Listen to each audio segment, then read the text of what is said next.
विजय राजभर जी।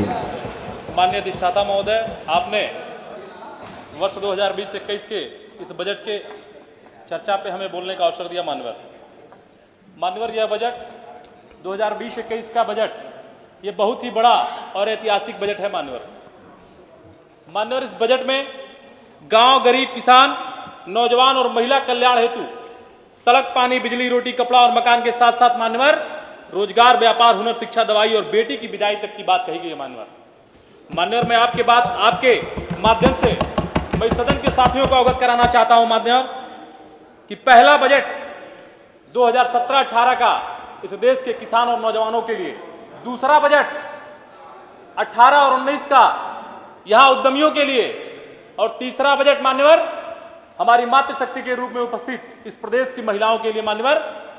और अभी आपके सामने हमारे प्रदेश के यशस्वी मुख्यमंत्री माननीय योगी आदित्यनाथ जी अभी बोल के गए हैं कि यह जो बजट आया है यह बजट युवाओं को समर्पित बजट है। मान्यवर, मैं इस प्रदेश के युवाओं की तरफ से मैं इस पूरे उत्तर प्रदेश सरकार को, माननीय योगी जी को, माननीय अपने वित्त मंत्री जी को मैं पूरे उत्तर प्रदेश के युवाओं की तरफ से हार्दिक शुभकामनाएं, बधाई देता हूं। मान्यवर, इस प्रदेश में युवाओं की एक बड़ी फौज है।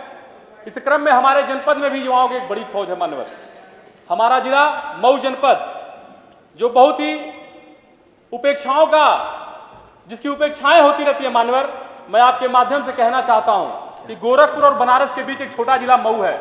मान्यवर, मैं आपके माध्यम से अपने जनपद के लिए एक मेडिकल कॉलेज और एक इंजीनियरिंग कॉलेज की मांग करता हूं। मान्यवर, हमारा विधानसभा क्षेत्र घोसी जिसमें जो दो बड़े तालाब हैं, एक पियुआ ताल और एक ताल नरजा, जिसका क्षेत्रफल 100 एकड़ से भी अधिक है। मान्यवर, मैं चाहता हूं जल शक्ति मंत्री जी के द्वारा मैं आपके माध्यम से मांग करता हूं कि इन दोनों तालाबों का विस्तार करके उनको संरक्षित करके वहां उस तालाब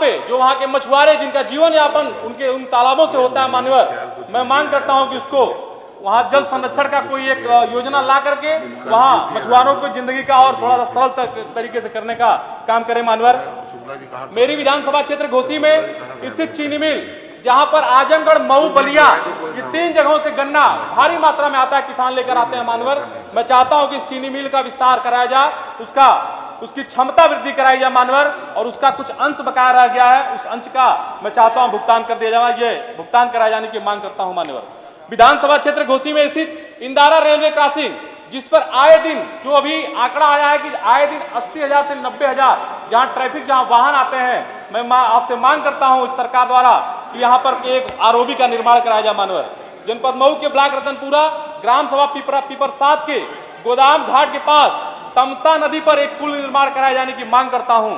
जनपद मऊ की सदर तहसील में कूड़े के ढेर में पड़ी डॉक्टर श्यामा प्रसाद मुखर्जी जी की प्रतिमा जो लंबे समय से सरकारों की उपेक्षाओं का कारण बनी रही है, मैं आपके द्वारा मैं इस सरकार से मांग करता हूं कि उसको तहसील प्रांगण में शिव मंदिर के बगल में स्थापित कराई जाए।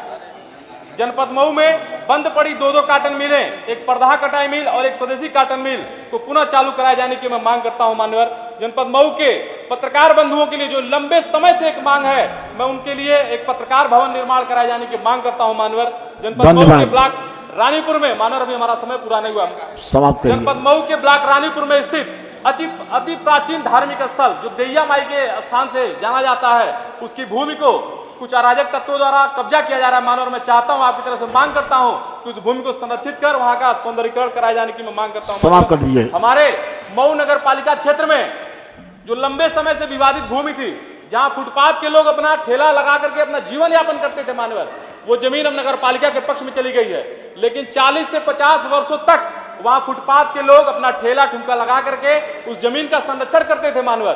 धन्यवाद।